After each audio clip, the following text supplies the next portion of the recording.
Hai guys, kembali lagi di channel 247 Cinema. Kali ini saya mencoba mereview film yang berjudul The Equalizer. Film ini dirilis pada tahun 2014. Saya doakan bagi para penonton sehat selalu, dimurahkan rezeki dan diberi umur panjang. Makan anggur di pinggir kolam daripada nganggur, mending nonton review film.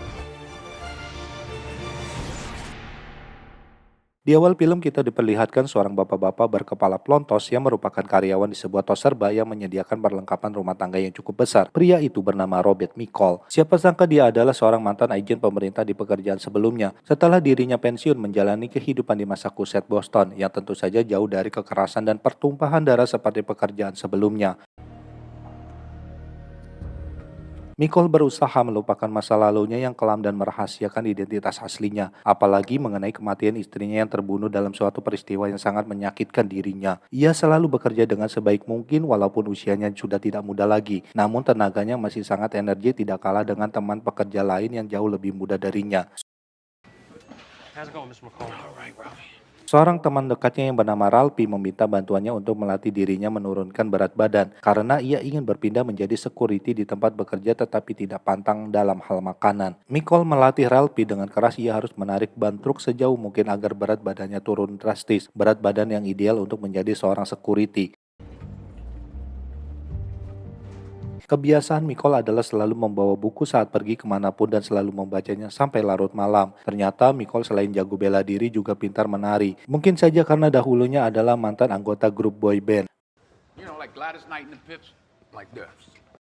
Walaupun baca sampai larut malam, bukannya tidur malah keluyuran keluar rumah dini hari untuk sekedar membaca buku di salah satu kedai yang buka 24 jam. Kebiasaan lainnya adalah membawa teh celup yang dilipat di dalam tisu. Mikol selalu duduk di bangku pojok kedai itu. Ia bertemu dengan seorang gadis muda yang pekerjaannya sebagai wanita penghibur yang menanyakan mengenai cerita buku yang ia baca.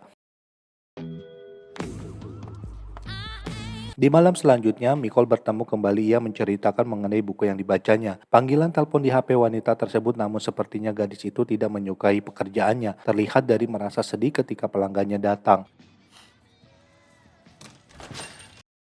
Seperti malam sebelumnya, Mikol bertemu dengan wanita itu lagi. Ia bernama Terry, namun nama aslinya adalah Alena. Mencoba untuk akrab dengan Mikol mendatangi tempat duduknya. Terlihat luka lebam di mukanya. Lalu Terry memberikan sebuah disk rekaman yang dibuatnya. Selain sebagai pemuas nafsu para lelaki hidung belang, ternyata ia juga berprofesi sebagai biduan. Mikol menyarankan agar Terry menjadi apa yang ia inginkan. Sepertinya sulit bagi Terry meninggalkan profesinya saat ini karena terkurung dalam kekangan kelompok gangster. Ternyata Mikol bersama mendiang istrinya selalu mengunjungi dan duduk di kedai itu sambil membaca buku. Tak tanggung-tanggung Mikol sudah membaca sampai ratusan buku. Sang mucikari bernama Slappy menelepon Terry, tetapi tidak diangkatnya karena sedang asik mengobrol bersama Mikol, lalu mereka pun pulang bersama.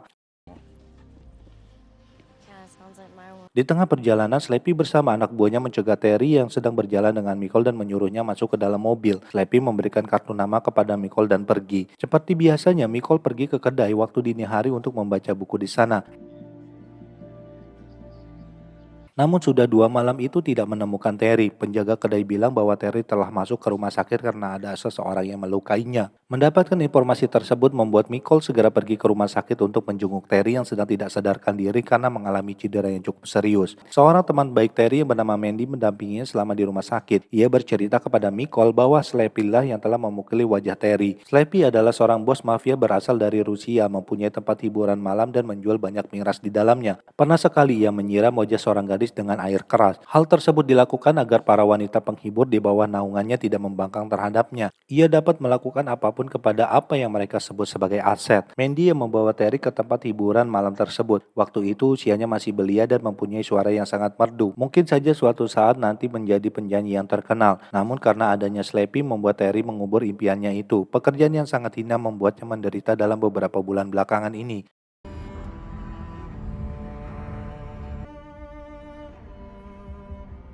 Setelahnya Mikol pun selalu kepikiran mengenai Terry. Ia berniat untuk membantunya terbebas dari kekangan para mafia Rusia tersebut. Dengan gayanya yang santai, Mikol mendatangi tempat hiburan milik Slappy yang dijaga ketat oleh para anak buahnya. Ia memasuki ke ruangan tempat Slappy berada. Mikol bernegosiasi agar Slappy dapat membebaskan Terry dari mereka.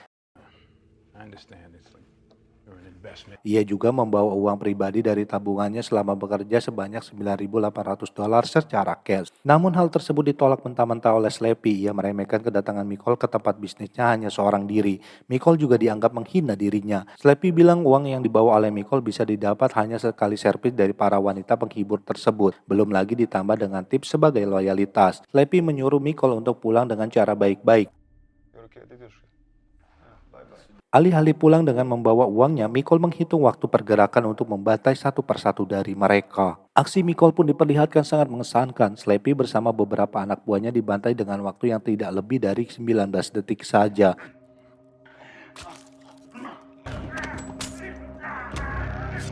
Nicole memberikan nasihat kepada Slappy yang sedang sakaratul maut. Seharusnya ia menerima saja uang itu dengan secara damai. Inilah akibatnya mengabaikan negosiasinya. Keesokan harinya Nicole mencari-cari Ralphie yang ternyata sudah berhenti bekerja tanpa digaji. Ralphie membantu ibunya membereskan toko yang sedikit hangus terbakar.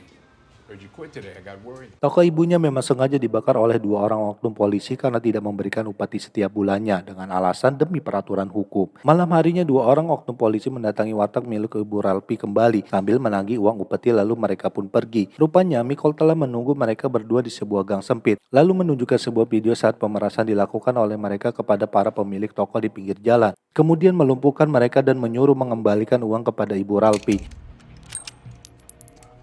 Bosnya yang bernama Pushkin yang menaungi tempat hiburan yang dikelola oleh Slappy mengutus seorang bernama Teddy ke Amerika. Beberapa oknum polisi ikut terlibat mengelola dan menjaga bisnis haram yang dijalankan para mafia Rusia tersebut. Teddy akan mengatur mereka dalam mencari pembunuh Slappy beserta anak buahnya. Keesokan harinya Teddy dengan seorang oknum polisi yang bernama Frank mendatangi seorang berkebangsaan Irlandia yang pernah bekerja untuk mafia Rusia di tempat kerjanya saat ini. Semenjak dihajar oleh Nicole, 2 oknum polisi kapok dan mengembalikan uang hasil pemeras kepada ibu Ralphie. Semenjak saat itu juga warung tersebut tidak lagi diminta upeti.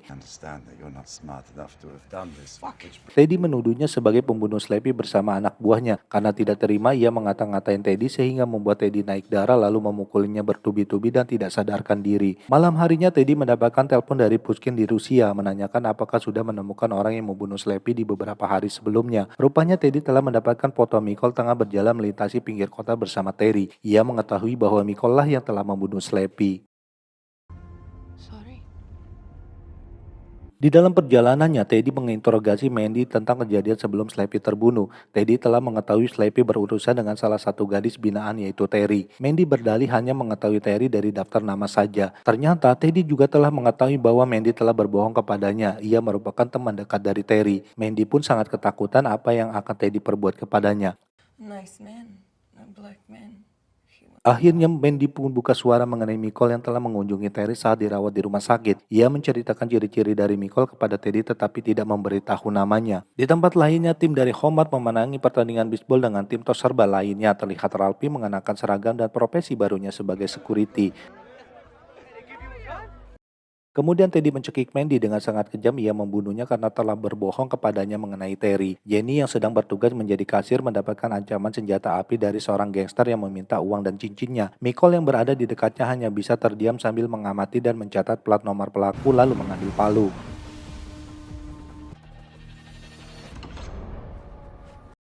Teddy menyuruh anak buahnya untuk siap bergerak. Ia juga telah mengetahui tentang kehebatan dari Nicole membunuh orang dengan waktu yang sangat cepat. Hanya melihat siapapun di depannya dalam beberapa menit tidak akan ada yang lolos darinya. Keesokan harinya Nicole mengembalikan palu yang telah dibawanya kemarin. Sementara Jenny mendapati cincin miliknya telah kembali di laci kasirnya. Malam harinya Teddy mendatangi kamar apartemen Nicole. Ia menyamar sebagai polisi dan menanyakan tentang kejadian di 5 hari lalu di mana Slappy beserta anak buahnya dibantai. Teddy juga menunjukkan sebuah foto mayat Mandy yang telah dibunuh dengan dicekik olehnya. Lalu ia pun pergi. Esok harinya Teddy mengumpulkan beberapa anak buahnya membahas tentang Nicole yang merupakan ex-militer yang mempunyai banyak keahlian. Mereka harus menangkapnya secara langsung tanpa ada kecurigaan. Semenjak saat itu gerak-gerik dari Nicole selalu diawasi. Ia juga harus berpikir membuat pengalihan lawannya seperti membeli botol obat penderita penyakit tertentu yang dianggap sebagai kelemahannya. Seperti biasanya, Nicole keluar malam untuk membaca buku di sebuah kedai yang buka 24 jam. Kali ini ia mendapatkan ancaman dari seorang anak buah Teddy yang menyamar sebagai petugas PLN yang sedang memesan makanan. Ternyata Nicole telah mengetahui siapa sebenarnya orang itu dari tato di tubuhnya.